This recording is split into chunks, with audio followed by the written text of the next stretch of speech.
चलो सबसे पहले हम करते हैं प्रश्न एक।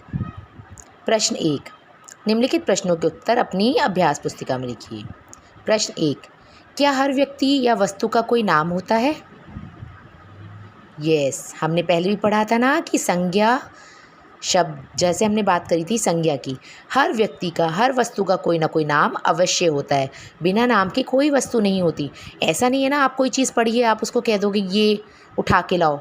मान लो बुक है या कोई पेंसिल गिर गई है, पेन गिर गया, तो आपको इसकी यही तो बोलते हो, ये पेन उठा देना, ये पुस्तक उठा देना, ये वस्तु ला देना। किसी का, हर वस्तु का, हर व्यक्ति का एक नाम होता है। तो इसका उत्तर क्या होगा? हाँ, हर व्यक्ति या वस्तु का कोई ना कोई नाम अवश्य होता है। संज्ञा किसे कहते हैं? किसे कहते हैं संज्ञा? किसी व्यक्ति, प्राणी, वस्तु, स्थान, अवस्था या भाव आदि के नाम को हम संज्ञा कहते हैं। संज्ञा कितने प्रकार की होती है? संज्ञा मुख्य रूप से 3 प्रकार की होती है, बट यदि हम अंग्रेज़ी व्याकरण के माध्यम से देखें तो संज्ञा 5 प्रकार की होती है। नाम लिखिए, कौन कौन सी होती है ये? व्यक्तिवाचक संज्ञा, जातिवाचक संज्ञा और भाववाचक संज्ञा, ये मुख्य संज्ञाएं हैं। और समूहवाचक संज्ञा और द्रव्यवाचक संज्ञा भी इसी का एक भाग हैं। वह कौन सी संज्ञा होती है जिसे हम अनुभव तो कर सकते हैं पर देख नहीं सकते? अब आप बताओ, मैम ने आपको विशेष रूप से ये संज्ञा समझाई थी कि जिसे हम देख नहीं सकते, हम महसूस करते हैं, फील करते हैं। कौन सी होती है? राइट, भाववाचक संज्ञा। भाव, जैसे कि नाम से ही पता चल रहा है, भाववाचक। जब हम किसी व्यक्ति का, वस्तु की, उसकी अवस्था आदि के बारे में, उसके गुण या दोषों के बारे में महसूस करते हैं तो उसे क्या कहते हैं? भाववाचक संज्ञा कहते हैं। जैसे किसी की, मैंने आपको बताया था वीरता, आपने, किसी ने बहुत वीरता से कोई काम किया, आप क्या बोलोगे? आपने उसकी वीरता महसूस किया, आपने देखा कि मूवी में देखा, बहुत फाइट की, कितना, या मम्मी ये बहुत ब्रिलियंट है, या मम्मी ये तो बहुत ज़्यादा एक्टिव है। आपने वो महसूस किया कि वो ब्रिलियंट है, आपने महसूस किया कि वो एक्टिव है। ब्रिलियंट यानी बहुत ज़्यादा समझदार, एक्टिव मीन्स बहुत ज़्यादा तेज। तो ये भाव है जो हम महसूस करते हैं। राइट, चलो निम्नलिखित वाक्यों में संज्ञा शब्द लिखिए। यहाँ आपको क्या करना है, ये आपको कुछ लाइंस दी हुई हैं, स्टेटमेंट्स हैं, आपको ये अच्छे से पढ़ना है और इसमें से संज्ञाएं छांटनी हैं। राम पुस्तक पढ़ता है। चलो जल्दी से बताओ, इसमें क्या क्या संज्ञा शब्द हैं? किसी व्यक्ति का नाम संज्ञा कहलाता है, तो राम एक संज्ञा शब्द है। पुस्तक, हम पुस्तकों के बारे में बात करते हैं, जैसे मैंने बोला था, यदि यहाँ किसी पुस्तक का नाम नहीं है तो ये क्या है? जातिवाचक संज्ञा है। लेकिन यहाँ क्या बोला हुआ है? संज्ञा शब्दों के बारे में, तो ये भी संज्ञा ही है। लाल किला दिल्ली में है। अगेन लाल किला क्या है? एक स्थान का नाम है। दिल्ली भी एक, लाल किला एक बिल्डिंग का नाम है, यानी एक इमारत का नाम है, और दिल्ली एक शहर का नाम है। तो ये दोनों संज्ञा शब्द हैं।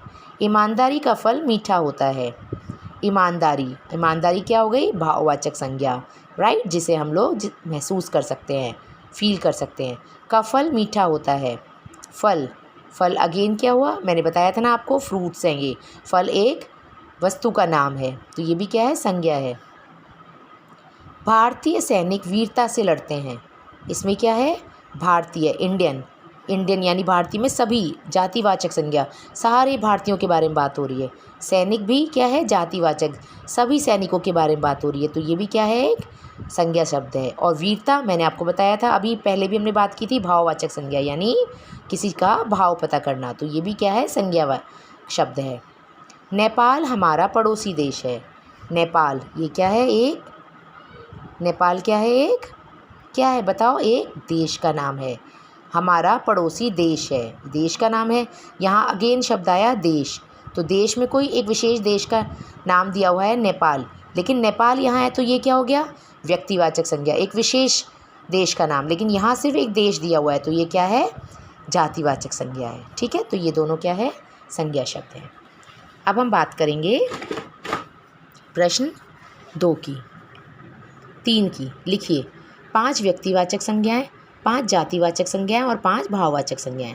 ये आपको अपने आप लिखनी है। व्यक्तिवाचक संज्ञाओं में मैंने बताया था किसी विशेष व्यक्ति, स्थान आदि का नाम, जैसे आप इसमें किसी का भी नाम, मोहन, सोहन, दिल्ली, मथुरा, चीन, यमुना, इस तरह से किसी भी 5 चीज़ों का नाम जो व्यक्तिवाचक है, विशेष है।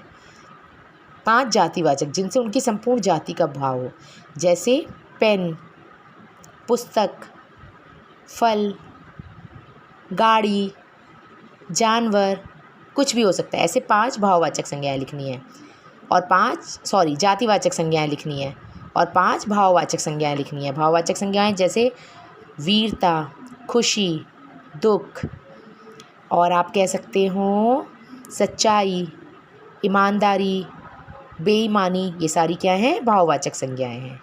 राइट, तो ये आपको खुद लिखनी है। रिक्त स्थानों की पूर्ति संज्ञा शब्दों से कीजिए। आप इसमें कोई भी संज्ञा शब्द भरकर इस स्टेटमेंट को पूरा कर सकते हैं। जैसे सोहन की डैश ने आज दूध नहीं दिया। सोहन की किसने? गाय ने या भैंस ने, आप कुछ भी लिख सकते हो। अपना काम डैश से करो। कैसे करो अपना काम? ईमानदारी से करो, बेईमानी से नहीं, ईमानदारी से करो। उसने अपनी बहन की डैश नहीं की। उसने अपनी बहन की क्या नहीं की? उसने अपनी बहन की मदद नहीं की। मदद यानी क्या है? फीलिंग्स, भाव हैं। मेरा मित्र डैश देखने आगरा गया। क्या देखना आगरा गया? आगरा का क्या फेमस है? लाल किला भी है, वहाँ पे क्या है? फतेहपुर सीकरी भी है, वहाँ पर आगरा भी है। तो आप कोई भी चीज़ भर सकते हैं। डैश शरीर को कमज़ोर कर देती है।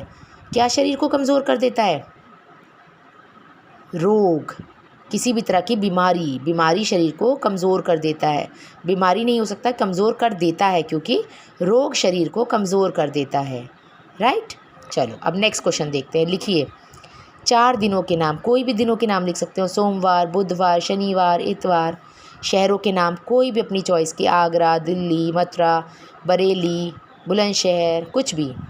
4 गुणों के नाम। गुण यानी किसी की अच्छाई, जैसे ईमानदारी, वीरता, सुंदरता, इस तरह से आपको 4 गुणों के नाम लिखने हैं। 4 पशुओं के नाम। किसी भी पशुओं के नाम लिख सकते हो आप, जैसे कि आप गाय लिख सकते हो, भैंस लिख सकते हो, बकरी लिख सकते हो, घोड़ा लिख सकते हो, हाथी लिख सकते हो, किसी भी 4 पशुओं के नाम। 4 फूलों के नाम आप सबको पता है ना, आप इसमें कुछ भी लिख सकते हो। गुलाब लिख दो, गेंदा लिख दो, चमेली लिख दो, सूरजमुखी लिख दो, या लोटस लिख दो, कमल लिख दो। ये सभी क्या हैं? 4 फूलों के नाम है। ये सभी क्या हैं? संज्ञा शब्द हैं। नीचे लिखी संज्ञाओं का वाक्यों में प्रयोग कीजिए। वाक्य प्रयोग करना, ये आपका होमवर्क है, ये आप खुद करते हैं ना। बचपन, मैं बचपन में बहुत सुंदर लगता था। दिल्ली, मैं दिल्ली घूमने जा रही हूँ। नगर, मेरे नगर में बहुत से लोग रहते हैं। आकाश, आकाश में तारे टिमटिमा रहे हैं। आप अपने वाक्यों में कोई भी वाक्य बना सकते हैं, अपने शब्दों में लिखना है, आपको अपनी फीलिंग्स व्यक्त करनी है। यहाँ सही विकल्प चुनिए। आपको यहाँ 4 ऑप्शंस दिए हैं, आपको स्टेटमेंट पढ़ के करेक्ट ऑप्शन चूज़ करना है। शहर और गांव संज्ञा की कौन सी स्थिति को दर्शाते हैं? अवस्था को, प्यार को, बचपन को, या स्थान को? शहर और गांव स्थानों के नाम है ना, तो स्थान को। कुर्सी शब्द कौन सी संज्ञा है? जातिवाचक, व्यक्तिवाचक, स्थानवाचक या भाववाचक? ये क्या है? जातिवाचक, क्योंकि कुर्सी है।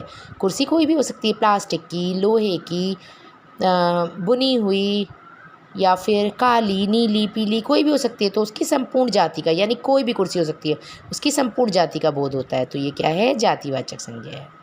अब आपको ये चैप्टर बहुत अच्छे से समझ में आ गया है। अगर अभी भी नहीं समझ में आया या आपको कुछ भी पूछना है, आप मैम को कभी भी कॉल करके, कभी भी मैसेज करके कोई भी क्वेरी आप पूछ सकते हो। Thank you. आपका दिन शुभ हो।